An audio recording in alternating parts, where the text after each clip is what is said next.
जूनागढ़ महानगरपालिका द्वारा आगामी तारीख 17 जुलाई 2026 महानगरपालिकाना वोर्ड नंबर पहली वोर्ड नंबर 8 ना दिव्यांग लोको माटे दिव्यांग साधन सहाय एसेसमेंट केम्प अने दिव्यांग यूडीआईडी केम्पનું आयोजन કરવામાં આવેલ છે। આજરોજ જૂનાગઢ મહાનગરપાલિકા કમિશનર પ્રભાવ જોશી દ્વારા પત્રકારો સમક્ષ આ અંગે વધુ વિગત આપી જણાવ્યું હતું કે ભારત સરકારની એલિમ્કો કંપની અને મહાનગર જૂનાગઢ દ્વારા શહેરી વિસ્તારના લોકો માટે આ કેમ્પ રાખવામાં આવેલ છે। આ કેમ્પમાં ભાગ લેવા ઈચ્છતા લોકોએ મહાનગરપાલિકાની આરોગ્ય શાખાનો સંપર્ક કરવો।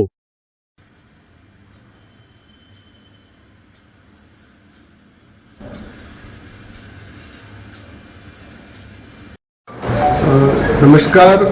जूनागढ़ महानगरपालिका द्वारा दिव्यांग जनों माटे असेसमेंट केम्प वॉर्ड नंबर 1 थी 8 ना लाभार्थियों माटे 17મી तारीखे Shanteshwar urban primary health centre खाते योजવામાં आवेल छे। रजिस्ट्रेशन जे थे ए सवारना 9 वाग्याथी चालू थई जशे। एमां डिसेबिलिटीना अलग अलग प्रकार हियरिंग एड, व्हीलचेर, एना माटे वॉकिंग स्टिक्स वगैरहનું વિતરણ કરવાનું થશે। એના માટે અસેસમેન્ટ પહેલાં કરવામાં આવશે।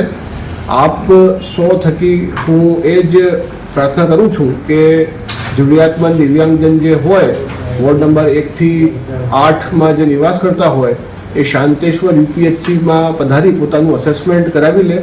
ભારત સરકારની અલિમ્કો સંસ્થાની સાથે આ કામગીરી કરવામાં આવી રહી છે અને પહેલાં અસેસમેન્ટ એટલે બધું માપણી વગેરે કરી ટૂંક સમયમાં પછી મોટરાઇઝ ટ્રાયસાઇકલ હોય, વોકિંગ સ્ટિક હોય, વ્હીલચેર હોય જેવા સાધનોનું વિતરણ કરવામાં આવશે।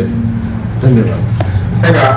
આ કેમ્પ જે છે એમાં બધી યોજનાઓનો લાભ એક જ છત્રમાં મળી જશે, જેમ કે બસ પાસ યોજના, સંત સુરદાસ યોજના, આયુષ્માન ભારત કાર્ડ, આવકનો દાખલા, યુડીઆઈડી કાર્ડ જેવી તમામ દિવ્યાંગલક્ષી જે યોજનાઓ છે એનું લાભ ત્યાં મળી જશે। સ્ટેટ ને સેન્ટરની યોજનાઓ ઉપરાંત એ લોકોને જે એના રિઝર્વેશનના લાભ જે છે ઈ આ નોંધણી લીધે મળે કે ઈ અલગથી હોય? જી, એ તો અલગ અલગ જોબ ઓપોર્ચ્યુનિટીઝ સાથે એમના નિયમ પ્રમાણે કરતા હોઈએ છીએ। એ બાબતે પણ મને જણાવતા આનંદ થાય છે કે અત્યારે મહાનગરપાલિકા દ્વારા દિવ્યાંગજનો માટે સ્પેશિયલ રિક્રુટમેન્ટ ડ્રાઈવનું આયોજન કરવામાં આવેલું છે। એના અરજી જે છે એ અત્યારે ઓનલાઈન છે। જે અમારા લાભાર્થીઓ છે એ વોર્ડ નંબર 1 થી 8નું છે। બીજા વોર્ડ માટે પણ ટૂંક સમયમાં આવા જ કેમ્પોનું આયોજન કરવામાં આવશે। જૂનાગઢમાં વાઘેશ્વરી મંદિર નજીક 2 દિવસ પહેલા એક આધેડની હત્યાનો બનાવ બન્યો હતો। આ હત્યામાં સંડોવાયેલા 3 આરોપીને પોલીસે ધરપકડ કરી લીધેલ છે અને આરોપીને વધુ તપાસ માટે કોર્ટમાં રજૂ કરી રિમાન્ડની માંગણી કરેલ। આ અંગે ડીવાયએસપી શ્રીએ પત્રકારો સમક્ષ વધુ વિગત આપી હતી।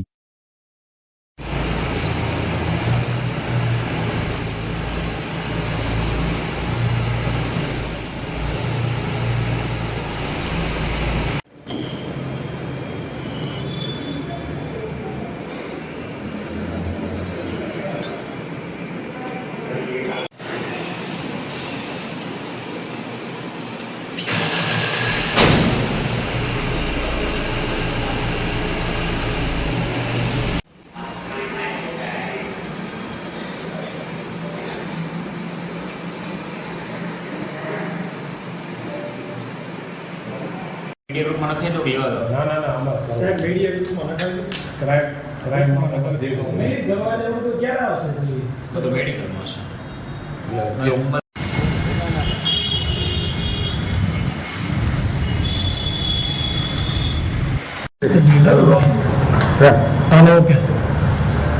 ભવનાથ પોલીસ સ્ટેશનમાં બનેલા હત્યાના બનાવ બાબતે જે મૃતક ભરતભાઈ મકવાણાને શરીરે ઈજા પહોંચાડી તેમના એ ગુનાના આરોપી અશોક દેવસીભાઈ બગડા, અશોક પુંજાભાઈ પરમાર તથા અતુલ રમણભાઈ મેર આ ત્રણેયની છે ભવનાથ પોલીસ દ્વારા ધરપકડ કરવામાં આવેલી છે તથા તપાસના કામે જરૂરી પુરાવા એફએસએલને સાથે રાખી જરૂરી પુરાવા મેળવવા માટેની તજવીજ હાથ ધરવામાં આવેલી છે અને આ આરોપીના નામદાર કોર્ટમાં રિમાન્ડ માટેની તજવીજ હાથ ધરેલ છે।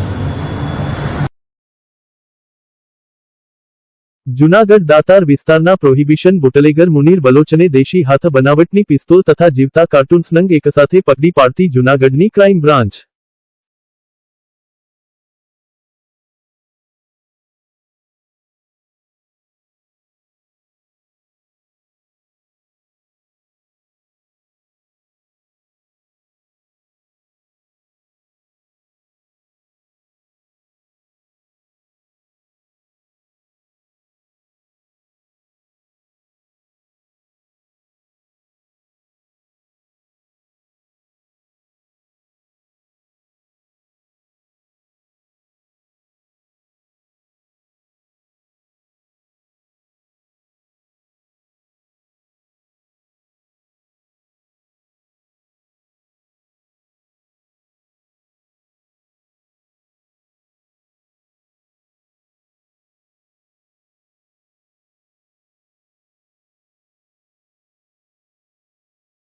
જૂનાગઢ જિલ્લાના હર્ષદનગર વિસ્તારમાંથી લક્ષ્મી પ્રોવિઝન સ્ટોર વાળી ગલીમાં આવેલા રહેણાંકના મકાનમાં જુગાર રમતા કુલ 7 ઈસમોને રોકડા 20,570 રૂપિયા તથા અન્ય મુદ્દામાલ મળી કુલ 1,70,570 રૂપિયાના મુદ્દામાલ સાથે જુગારનો અખાડો પકડી પાડતી જૂનાગઢની ક્રાઇમ બ્રાન્ચ